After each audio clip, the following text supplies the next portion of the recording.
the premise of getting to plan B is, of course, if plan A's most often fail, what is the right process to start this flexible, iterative innovation goal, the experiment? And I start with defining the problem. The bigger the problem, the better. But define the problem. A lot of times, believe it or not, people come to me with a technology that's a solution without telling me what the solution is for. Because they can make the dog jump, they somehow think that somebody wants a jumping dog.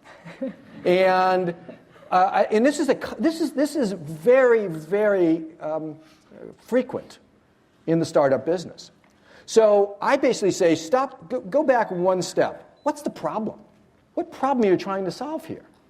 That problem, by the way, could be a customer delight. It could be something that is just so wonderful that people want to use it. Cool Iris is a product like that, another business that we incubated at Kleiner Perkins.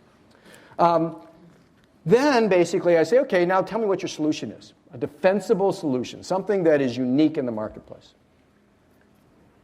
Once you've got that, I ask you to go look at what's going on in the marketplace and give me your analogs and antilogs.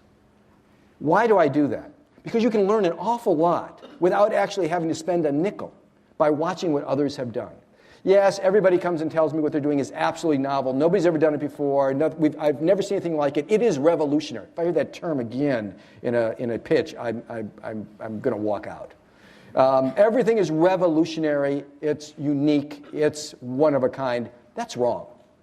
Everything is drawing upon and synthesizing upon something else. There's some behavior out there. There's some application. There's some solution. There's some service that has touched upon this in some way. You know, when Apple decided to proceed with the iPod, they were operating on the backs of what Sony had done before with the Walkman.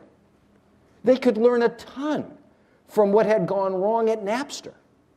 They were able to take a look at the small digital devices that had come out at that point that were doing digital storage and see what was wrong with them. They had all that advantage. There's no reason to sort of start from scratch. So analogs are looking at those things that are similar that have worked in the past. Antilogs are looking at those things that have failed in the past and trying to distinguish them from what you're doing. It's key to learn as much as you can from others before you start down the path of spending your own time and money. Very interesting. Now, can you give us an example? Well, I think the iPod is a very interesting one. It's in the book. And when the iPod, of course, was revolutionary in the sense that it changed the way in which we all started to listen to music, buy music. Probably the more important revolution there was in how we bought music. But what's interesting about it is that it didn't have to answer some key questions. If you came into me and we didn't know that the iPod existed, we never knew the Walkman existed, and you said, I have a device for listening to music in public on headphones, there's a critical question that needs to get asked. Will people actually listen in an antisocial way, in a public setting, to music? Now, you might say, that's a dumb question. It's only dumb because we already know the answer, not because it's a dumb question. That question was answered by Sony. And by the way, when Sony had answered the question, it was a really hard question. Sony had to wrestle with whether or not people were going to buy and listen to music in public settings on headphones.